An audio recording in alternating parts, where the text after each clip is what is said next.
President Trump says China agrees that it wants to end the war with Iran as the two countries wrap up a historic summit. It's time for the Streamline, everything you need to know today in 10 minutes or less. Trump says both countries want to stop Iran from getting a nuclear weapon. The president says China has also agreed to not supply Iran with military equipment.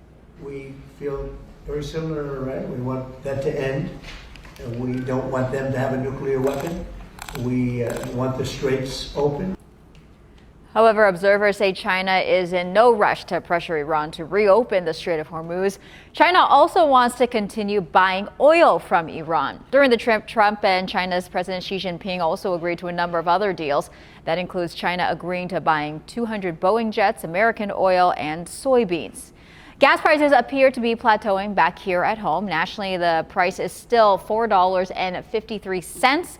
Here in San Diego, gas prices fell 1 cent to $6.17 a gallon for regular. However, the price of diesel, it is so high, nearing record highs. Before the war, diesel was just above $5 a gallon countywide, and now it is at $7.28. According to AAA, the highest price ever recorded in San Diego County is $7.72 back in April.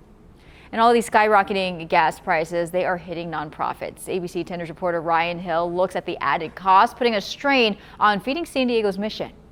Feeding San Diego tells me their fuel costs for the month of April jumped to around $32,000 with these higher than normal gas prices. They say that's double than what it used to be.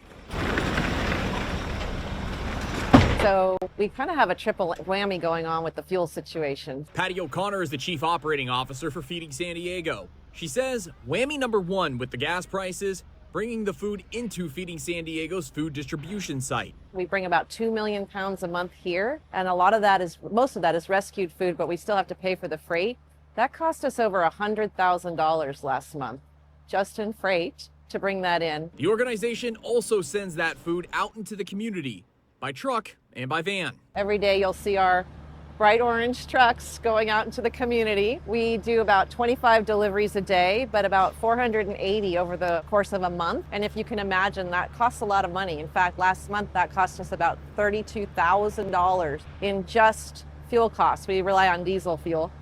And that was twice as much as it was a year ago. It's not only more expensive to fuel the trucks delivering the food, but it's also more expensive to keep what's inside of them cool. We're loading and unloading. We need to make sure that the trucks are running so that we can keep the food safe. So that's a whole other part of this process that we are managing. Feeding San Diego's also hearing from some partners that are on the food rescue side of things that it's more expensive to drive to pick up those products. To counter that, some people are getting gas cards just so they can get to a distribution site. You know, we look to the community to support us, and so far San Diegans are generous, and they have been generous, and we really do need to continue that generosity so that we can support the struggling families throughout the county.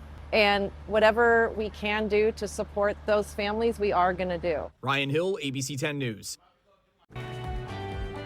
A San Diego high school student is under arrest for bringing a loaded gun onto campus. Police say the boy was caught with the gun in his pants last week at Garfield High. That's downtown. When police searched his house, they found a 3D printer, 3D printed handgun frames, and over 100 rounds of ammunition. According to SDPD's Ghost Gun team, the teen was supplying firearms and was also recently involved in a robbery at a trolley station.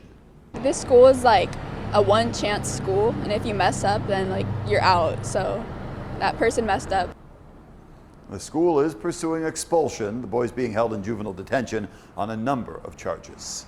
The Hantavirus outbreak may be expanding. At least 41 Americans are now being monitored for the disease. It began on an Atlantic cruise ship, but the CDC says 16 of the people they're monitoring were never on board. They may have been exposed to an infected person on flights. Meanwhile, one American who initially tested positive for the virus is now medically cleared. Doctors say he likely received a false positive. I'm fairly confident that he never had hantavirus. That doesn't necessarily mean that he didn't have an exposure, but at this point it doesn't appear that he had the disease during his cruise. Scientists plan to head to a city in Argentina next week. They suspect that may be ground zero for the outbreak. Governor Gavin Newsom proposed a $350 billion budget. The revised plan avoids major cuts and includes no deficit. State revenues are up more than $16 billion. That money is driven mostly by a booming stock market and the AI industry.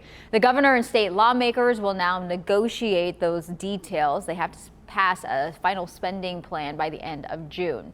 And here in San Diego, Mayor Todd Gloria released this statement on the budget proposal from Newsom, pushing for continued support on homelessness. It reads in part, as budget negotiations continue in Sacramento, I'll keep working alongside mayors throughout the state to advocate for the long-term $1 billion annual investment needed to maintain this momentum so cities can continue helping people move off the streets and into housing. 3, 2, 1.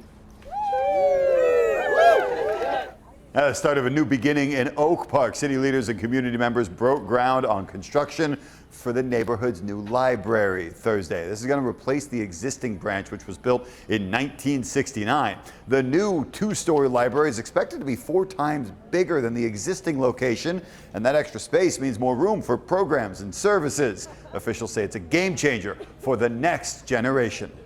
We know that libraries are more than infrastructure that house books. They are spaces of possibility. It's where a child's trajectory of their life can change. And so that's what we're building out bigger and better right here on this land. Now, construction is expected to be complete in spring of 2028. I do love a good library. That's your ABC 10 News Streamline. Everything you need to know today in under 10 minutes.